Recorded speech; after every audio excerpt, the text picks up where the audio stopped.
Robinhood, même chanson que sur la compagnie qu'on appelle ici Coinbase, ok? Donc, quand on va aller sur Robinhood, ici, on essaye de vérifier est-ce que cette compagnie-là gagne de l'argent? C'est ça qui est important pour nous. Gagner de l'argent, on ne parle pas juste des revenus, on parle surtout des bénéfices et des free cash flow parce qu'en tant qu'investisseur, c'est ça qui nous intéresse. Et je parle surtout des free cash flow. Premièrement, on regarde le revenu. Croissance des revenus, tant mieux. OK. Ensuite, on regarde la marge brute ici. On a une marge brute à 79%, très bien également. Net income ici et les free cash flow parlent le même langage. On vérifie. Déjà, on a des net income négatifs. Ensuite, on a des free cash flow semi-positifs, on va le dire comme ça. Mais quand on regarde ici les marges EBITDA, histoire de voir si on a des EBITDA positifs, qu'est-ce qu'on a ici? On a un chiffre, on a même une erreur par exemple à ce niveau-ci. Donc, il faut faire attention à ces free cash flow. Il y a de grandes chances qu'en regardant les états financiers de cette compagnie en profondeur, et puis d'ailleurs, je peux le faire ici.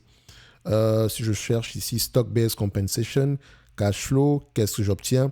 Près de 950 millions ici en stock-based compensation sur les 12 derniers mois. Et vous pouvez constater ici que sur les 12 derniers mois, on a à peu près 398 millions ici de free cash flow. Si on enlève le 950 millions ici, on a quelque chose de négatif. Donc, elle ne gagne pas d'argent. OK? Elle ne gagne pas d'argent. Alors, comment est-ce qu'elle arrive à s'autofinancer? En augmentant les actions, le nombre d'actions ici, et également en prenant de la dette. Est-ce qu'au niveau de la dette ici, nous avons une dette nette positive ou négative? On a à peu près une dette nette aux alentours ici. On a du cash net, à peu près 6 milliards 200. C'est une bonne chose d'avoir du cash net, mais vous voyez que ce cash net est de moins en moins élevé.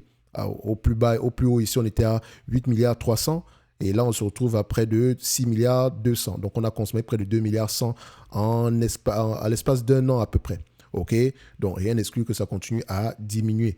Donc, pour le moment ici, elle arrive à s'autofinancer uniquement avec le cash qu'elle a en banque. OK? Donc, combien est-ce que je vais payer un business pareil? Alors, simple, même chanson que sur Coinbase, c'est un business dans le capital market, ok, donc 2,5 fois les revenus, parfait. Donc à 2,5 fois les revenus ici, qu'est-ce que ça nous donne? Donc par rapport aux prévisions, soyons gentils, on s'attend à peu près à 2,41 $ d'ici 2025, pourtant en 2026 on s'attend à moins que ça.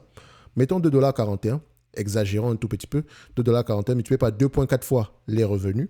D'accord, on a vu la médiane sur la vidéo concernant Coinbase ici. Donc, ça donne à peu près 5,78 $. Donc, je ne paierai pas plus de 5,78 $ pour ce business-ci. Et encore, à 5,78 $, je me pose énormément de questions.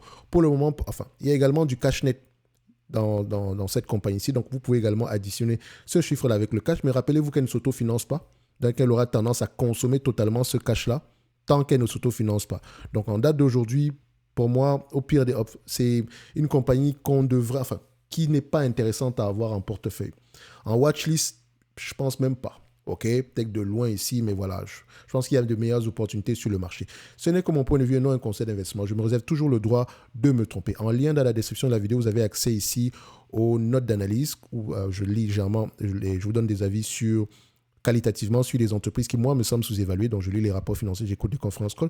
Je fais une petite note pour ceux qui ne savent pas à quoi ressemble une note d'analyse ici. On en a déjà fait sur Sanofi, Téléperformance, Pernod Ricard et j'en passe. C'est bien écrit, une note d'analyse sur les vidéos en question. En tout cas, le lien est dans la description de la vidéo. Vous y avez accès jusqu'au 29 du mois de février 2024. On se donne rendez-vous sur la prochaine vidéo et d'ici là, portez-vous bien. Robinhood, pas intéressant du tout.